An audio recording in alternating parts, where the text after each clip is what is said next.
കർണാടക ഗോവർദ്ധൻ്റെ അവിടെ ബെല്ലാരിയിലെ ജ്വല്ലറിയിലും അദ്ദേഹത്തിൻ്റെ കേന്ദ്രങ്ങളിലുമാണ് ബെല്ലാരിയിലെ കേന്ദ്രങ്ങളിലാണ് പരിശോധന നടക്കുന്നത്. ഇതാ നമുക്ക് കാണാം ദൃശ്യങ്ങളിൽ ആ പരിശോധനയുടെ വിശദാംശങ്ങൾ. നന്ദൻകോട്ടെ തിരുവിതാംകൂർ ദേവസ്വം ബോർഡിൻ്റെ ആസ്ഥാനം, ആറന്മുളയിലെ പത്തനംതിട്ട ആറന്മുളയിലെ പത്മകുമാറിൻ്റെ വീട്, തിരുവനന്തപുരം പേട്ടയിലെ മുൻ കമ്മീഷണർ എൻ വാസുവിൻ്റെ വീട്, ഒപ്പം തന്നെ കിളിമാനൂരിലെ ഉണ്ണികൃഷ്ണൻ പോറ്റിയുടെ വീട്. ഇങ്ങനെ 4 ഇടങ്ങളിലെ പരിശോധനാ ദൃശ്യങ്ങൾ നമുക്കറിയാം. കേരളത്തിന് പുറത്ത് നടക്കുന്ന പരിശോധനാ ദൃശ്യങ്ങളും കൂടി പ്രേക്ഷകരിലേക്ക് നമ്മൾ ഉടൻ എത്തിക്കുകയാണ്. അതായത് കേരളത്തിന് പുറത്ത് പരിശോധന നടക്കുന്നത് 2 പ്രധാനപ്പെട്ട ഇടങ്ങളിലാണ്. ഒന്ന് അത് ഗോവർദ്ധൻ്റെ ജ്വല്ലറിയിലാണ്. കർണാടക ബെല്ലാരിയിലെ ഗോവർദ്ധൻ്റെ വീടുകളിൽ ഈ സ്വർണം വാങ്ങിയ ബെല്ലാരിയിലെ ആ കേന്ദ്രത്തിൽ പരിശോധന നടക്കുന്നുണ്ട്. മറ്റൊന്ന് സ്മാർട്ട് ക്രിയേഷൻസിൻ്റെ ഓഫീസിലാണ്. അവിടെ സ്വർണം ഉരുക്കി മാറ്റിയെന്ന് കരുതുന്ന സ്മാർട്ട് ക്രിയേഷൻസിലും പരിശോധന. ചെന്നൈയിലെ ദൃശ്യങ്ങൾ കൂടി നമുക്ക് പ്രേക്ഷകരിലേക്ക് എത്തിക്കാനാവും. എന്തായാലും പരിശോധന വളരെ വേഗത്തിൽ തന്നെ മുന്നോട്ട് പോവുകയാണ്. നമുക്ക് സ്ക്രീനിൽ കാണുന്നത് പോലെ തന്നെ തിരുവനന്തപുരത്തെ പരിശോധനാ ഇടങ്ങൾ, തിരുവനന്തപുരം ജില്ലയിൽ തന്നെ 4 ഇടങ്ങളിൽ പരിശോധന നടക്കുന്നുണ്ട്. ദേവസ്വം ബോർഡ് ആസ്ഥാനത്ത് എൻ വാസുവിൻ്റെ വീട്ടിൽ, ഒപ്പം തന്നെ ഉണ്ണികൃഷ്ണൻ പോറ്റിയുടെ വീട്ടിൽ, ഒപ്പം മറ്റിടങ്ങളിലേക്കും പരിശോധന നടക്കുന്നു. പത്മകുമാറിൻ്റെ പത്തനംതിട്ട ആറന്മുളയിലെ വീട്ടിലും പരിശോധന നടക്കുന്നുണ്ട്. ഇതാണ് സാഹചര്യം. അങ്ങനെ പ്രധാനപ്പെട്ട ഇടങ്ങളിലെല്ലാം എൻഫോഴ്സ്മെന്റ് ഡയറക്ടറേറ്റിന്റെ പരിശോധന പുരോഗമിക്കുകയാണ്. ഇഡിയുടെ നിർണായക നീക്കമുണ്ടാകുന്നു. 21 ഇടങ്ങളിൽ റെയ്ഡുമായി ഇഡി എത്തിയിരിക്കുന്നു. ശബരിമല സ്വർണ്ണക്കൊള്ളയുമായി ബന്ധപ്പെട്ട് സജിത്ത്,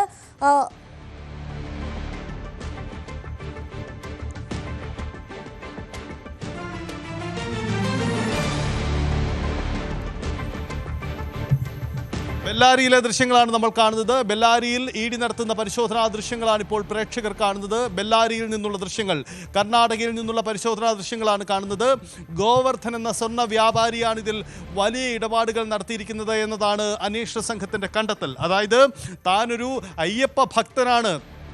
ശബരിമലയിൽ നിരവധി പണവും അല്ലാതെയും താൻ ഒത്തിരി സേവനങ്ങൾ നൽകിയിട്ടുള്ള വ്യക്തിയാണ്, സംഭാവന കൊടുത്തിട്ടുള്ള വ്യക്തിയാണ്, തികഞ്ഞ അയ്യപ്പ ഭക്തൻ.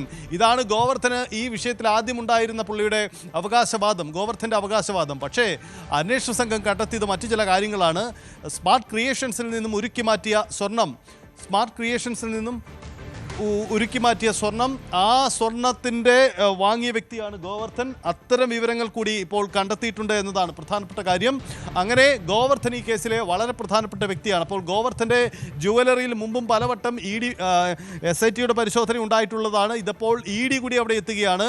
കർണാടക ബെല്ലാരിയിൽ നിന്നുള്ള ദൃശ്യങ്ങളാണ് ഇപ്പോൾ പ്രേക്ഷകർ കാണുന്നത്. കർണാടകയിൽ പരിശോധന നടത്തുന്നു ഇഡി എന്നതാണ്. കർണാടകയിലെ ബെല്ലാരിയിലെ ഗോവർദ്ധൻ്റെ ജുവലറിയിലാണ് ഇപ്പോൾ പരിശോധന നടക്കുന്നത് എന്നതാണ് പ്രധാനപ്പെട്ട കാര്യം. ഏറ്റവും പ്രധാനപ്പെട്ട നീക്കമാണ്. ഇഡിയുടെ സംഘമാണിപ്പോൾ പരിശോധന നടക്കുന്നത്. വളരെ ആസൂത്രിതമായ നീക്കമാണ് എൻഫോഴ്സ്മെന്റ് ഡയറക്ടറേറ്റ് നിന്നും ഉണ്ടായിരിക്കുന്നത് എന്നാണ് മനസ്സിലാക്കുന്നത്. അതായത് ബെല്ലാരിയിലെ ജ്വല്ലറി ഷോപ്പിലാണിപ്പോൾ പരിശോധന നടക്കുന്നത്. ബെല്ലാരി സിറ്റിയിലെ ബംഗളൂരു റോഡ്, ബെല്ലാരി സിറ്റി, ഇവിടെയാണ് ഈ ജ്വല്ലറി ഉള്ളത്. ആ ദൃശ്യങ്ങളാണ്, അതിന് പുറമേ നിന്നുള്ള ദൃശ്യങ്ങളാണ് കാണുന്നത്. നോക്കൂ, കേന്ദ്ര CSFൻ്റെ അടക്കമുള്ള സെക്യൂരിറ്റി, അവരുടെ സുരക്ഷയിലാണിപ്പോൾ പരിശോധന നടക്കുന്നത്. കൊച്ചിയിൽ നിന്നുള്ള ഇഡി ടീം തന്നെ ആയിരിക്കണം അവിടെ എത്തിയിരിക്കുന്നതെന്ന് വേണം മനസ്സിലാക്കാൻ. ഇത് വളരെ പ്രധാനപ്പെട്ട നീക്കമാണ്. ഒരേ സമയം കേരളത്തിനകത്തും പുറത്തുമുള്ള ഇടങ്ങളിൽ ഒരേ സമയം പരിശോധന നടത്തുക എന്നതാണ് പ്രധാനപ്പെട്ട കാര്യം. ശ്രദ്ധിക്കുക, ഗോവർദ്ധൻ നിലവിൽ തന്നെ SITയുടെ കസ്റ്റഡിയിലാണ്, ജയിലിലാണ്. അതിന് പുറമെയാണ് ഗോവർദ്ധനുമായി ബന്ധപ്പെട്ട ഇടങ്ങളിൽ കൂടി പരിശോധന നടക്കുന്നത് എന്നതാണ്. ഒരു കാര്യം കൂടി പ്രധാനപ്പെട്ടതാണ്. ഇതിൽ ഇഡിയുടെ ഈ നീക്കത്തിൽ ഉണ്ണികൃഷ്ണൻ പോറ്റിയും ഗോവർദ്ധനും തമ്മിൽ നടന്ന സ്വർണ്ണ ഇടപാടുകൾ, പണ ഇടപാടുകൾ അടക്കം പരിശോധിക്കപ്പെടുന്നു. അതിൻ്റെ രേഖകൾ ജുവലറിയിൽ ഉണ്ടെങ്കിൽ അത് ശേഖരിക്കുക, മറ്റു കാര്യങ്ങൾ ശേഖരിക്കുക.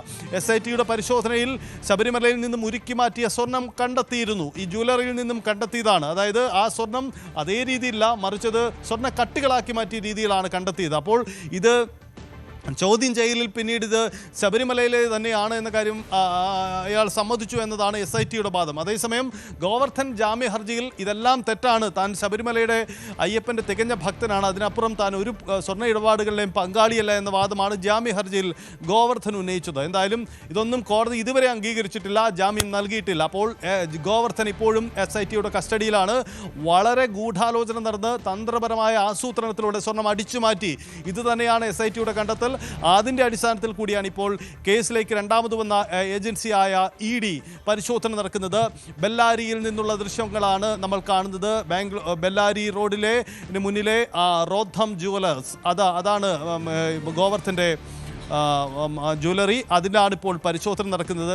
ഗ്രില്ലിട്ടിരിക്കുന്ന ആ ജ്വല്ലറിക്കുള്ളിലാണ് പരിശോധന നടക്കുന്നത്. അന്വേഷണ ഏജൻസികൾ അവിടെയുണ്ട്. നേരത്തെ തന്നെ കൊച്ചിയിൽ നിന്നുള്ള അന്വേഷണ ED സംഘാംഗങ്ങൾ നേരത്തെ തന്നെ എത്തുകയും അങ്ങനെ ഒരു ദിവസം 21 ഇടങ്ങളിലും അതിരാവിലെ ഒന്നിച്ച് പരിശോധന നടത്തുക എന്ന തീരുമാനം നടപ്പിലാക്കുകയുമാണ് ചെയ്തത്. അതാണ് ഇപ്പോൾ നടക്കുന്നത്. കർണാടക ബെല്ലാരിയിൽ നിന്നുള്ള ദൃശ്യങ്ങൾ പ്രേക്ഷകരിലേക്ക് വരികയാണ്. ഒരേ സമയം ചെന്നൈയിലെ ദൃശ്യങ്ങൾ കൂടി ഉടൻ തന്നെ പ്രേക്ഷകരിലേക്ക് നമ്മൾ എത്തിക്കും.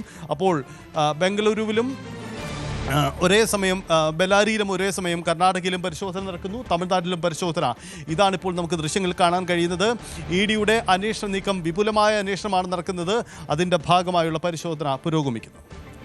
സൈത്തി 21 ഇടങ്ങളിൽ EDയുടെ അപ്രതീക്ഷിതമായ റെയ്ഡ്, അതും ഒരേ സമയത്ത് നടക്കുന്നു എന്ന് പറയുമ്പോൾ ഇതിന് വലിയൊരു മുന്നൊരുക്കം ED നടത്തിയിട്ടുണ്ടാകണം. ഇതും ഈ ഒരേ സമയത്ത് നടക്കുന്ന റെയ്ഡിലൂടെ ED ലക്ഷ്യം വെക്കുന്നത് എന്തായിരിക്കും? ശേഖരൻ തന്നെയാണ് മുഖ്യം അനുശ്രീ. കാരണം ഒരേ സമയമുള്ള പരിശോധനയിലൂടെ തെളിവുകൾ ഒളിപ്പിച്ചു വെക്കാനോ നശിപ്പിക്കാതെ ഇരിക്കാനുള്ള സാധ്യതകൾ ഒഴിവാക്കുക. ഇതൊരു അവരുടെ ഒരു അന്വേഷണ പ്ലാനാണ്. ആ രീതിയിലാണ് EDയുടെ എപ്പോഴും നീക്കം ഉണ്ടാവാറുള്ളത്. അതിൻ്റെ ഭാഗമായി തന്നെയാണ് ഈ പരിശോധന നടക്കുന്നത്. ഒരിടത്ത് പരിശോധന നടക്കുമ്പോൾ മറ്റൊരിടത്ത് തെളിവ് ഒളിപ്പിക്കാനുള്ള സാഹചര്യം ഒഴിവാക്കുക എന്നതാണ്. ഈ കേസിൽ SIT ശേഖരിച്ചതിലും കൂടുതലായ വിവരങ്ങൾ ശേഖരിക്കാൻ EDക്ക് ഇനിയുള്ള ഈ തെളിവ് ശേഖരണത്തിൽ കഴിയുമോ എന്നതാണ് പ്രധാനപ്പെട്ട കാര്യം. അതായത് SIT ഏതെങ്കിലും മേഖലയിലേക്ക് ബോധപൂർവമോ അല്ലാതെയോ അന്വേഷണം ഒഴിവാക്കിയിട്ടുണ്ടെങ്കിൽ ആ മേഖലയിലേക്ക് കൂടി ഉള്ള പരിശോധനയാണ് നടത്താൻ പോകുന്നത് എന്നതാണ് പ്രധാനപ്പെട്ട കാര്യം. ഇപ്പോൾ നമ്മൾ കാണുന്നത് ദേവസ്വം ബോർഡ് ആസ്ഥാനം, നന്ദൻകോട്ടെ ദേവസ്വം ബോർഡ് ആസ്ഥാനത്തിനകത്തെ ദൃശ്യങ്ങളാണ്. അവിടെ ഉദ്യോഗസ്ഥരൊക്കെ വന്നിട്ടുണ്ട്. EDയുടെ പരിശോധന നടക്കുകയാണ്. അവിടുത്തെ ദൃശ്യങ്ങളാണ് നമ്മളിപ്പോൾ കാണുന്നത്. നന്ദൻകോട്ടെ ദേവസ്വം ബോർഡ് ആസ്ഥാനത്തിലുള്ള ദൃശ്യങ്ങളാണ്. അതായത് ദേവസ്വം ബോർഡ് ആസ്ഥാനം തന്ത്രപ്രധാന ഇടമാണ്. ഈ ഇടപാടുകളുടെ എല്ലാം തീരുമാനമെടുക്കപ്പെട്ടു എന്ന സ്ഥലമാണ് ദേവസ്വം ബോർഡ് യോഗങ്ങൾ ചേരുന്ന. അതുകൊണ്ട് ഇതിനുമായി ബന്ധപ്പെട്ട തന്ത്രപ്രധാനമായ രേഖകൾ അവിടെ നിന്നും ശേഖരിക്കാൻ തീർച്ചയായിട്ടും ഉണ്ടാവും. അത് സ്വാഭാവികമായും ശേഖരിക്കപ്പെടുന്നുണ്ട്. അതായത് ഉണ്ണികൃഷ്ണൻ പോറ്റിയും തിരുവിതാംകൂർ ദേവസ്വം ബോർഡുമായുള്ള കത്തിടപാടുകൾ നടത്തിയ ഇടപാടുകൾ, അതിൻ്റെ രേഖകൾ, നിർണായകമായ ദേവസ്വം ബോർഡ് യോഗ തീരുമാനങ്ങൾ, ഏറ്റവും ഒടുവിൽ ഉള്ള ദേവസ്വം ബോർഡിൻ്റെ യോഗ തീരുമാനങ്ങളൊക്കെ പരിശോധിക്കപ്പെടും. എന്തായാലും സർക്കാരിൻ്റെയും ദേവസ്വം ബോർഡ് അധികൃതരുടെയും ഒക്കെ പ്രതികരണം നമുക്ക് വരുന്ന മിനിറ്റുകളിൽ പ്രതീക്ഷിക്കാം. N. ജയകുമാർ എന്ന മുൻ ചീഫ് സെക്രട്ടറിയാണ് ഇപ്പോൾ ദേവസ്വം ബോർഡിൻ്റെ പ്രസിഡൻ്റായി പ്രവർത്തിക്കുന്നത്. ശബരിമല സീസൺ അതിൻ്റെ അവസാന ഘട്ടത്തിലാണ്. അപ്പോൾ അദ്ദേഹത്തിൻ്റെ പ്രതികരണങ്ങളൊക്കെ ഈ വിഷയത്തിൽ ഉണ്ടാകുമെന്ന് നമുക്ക് കരുതാം. അപ്പോൾ തന്ത്രപ്രധാനമായ പരിശോധന പുരോഗമിക്കുന്നു. ഈ ശബരിമല സ്വർണ്ണക്കൊള്ള കേസിൽ ഇപ്പോൾ EDയുടെ റെയ്ഡ് പുരോഗമിക്കുകയാണ്. 21 ഇടങ്ങളിലാണ് പരിശോധന നടക്കുന്നത്. സജിത്ത്, അതോടൊപ്പം തന്നെ മറ്റൊരു കാര്യം എന്ന് പറയുന്നത് ഈ SITയുടെ പരിശോധന, SITയുടെ അന്വേഷണം പുരോഗമിക്കുന്ന ഒരു സാഹചര്യത്തിൽ തന്നെ SITയെ സ്വാധീനിക്കാനുള്ള ശ്രമം ഉണ്ടാകുന്നു എന്നുള്ള പരാമർശങ്ങളും എന്നുള്ള വിവാദങ്ങളൊക്കെ ഉണ്ടായിരുന്നു. കൂടുതൽ വാർത്തകൾക്ക് News 18 Keralam YouTube channel subscribe ചെയ്യുക.